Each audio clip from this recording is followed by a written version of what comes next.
Magandang umaga. Good morning, everyone. Yes. Sir, kunin lang po namin yung reactions niyo regarding Yung? reactions niyo, sir, regarding sa allegation po ni former President Duterte regarding sa blank item. He's lying. He's a president. He knows that you cannot pass a GAA without with a blank. He's lying. He's lying because he knows perfectly well that that doesn't ever happen. Sa kasaysayan ng buong Pilipinas, hindi pinapayagan na magkaroon ng item ang GAA nang hindi nakalagay kung ano yung project at saka ano yung gastos, ano yung pondo. So, it's a lie. I was watching the news earlier today and people were saying it's 4,000 pages. Paano namin ibubusisiin yan? Ang gaganto, para titignan namin isa-isa. Hindi na lang. Meron namang kopya that's available on the website of DBM. Tignan ninyo, huwag na ninyong busisihin isa-isa.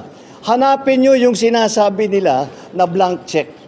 Tignan ninyo kung meron kahit isa para mapatunayan na tama ang sinasabi ko, kasinungalingan yan. That's my reaction.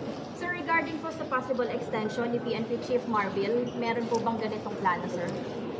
Well, there is a very strong argument that it would not be good for stability, especially to change Chief PNP in the middle of a campaign period and then approaching an election period.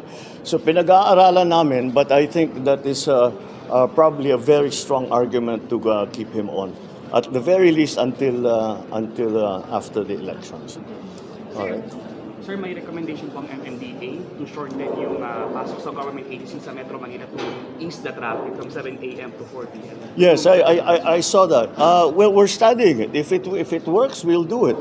But we have to. It's not enough to talk to the traffic enforcers and the administrators of traffic that have made the suggestion. We also have to ask the commuting public kung practical para sa kanila.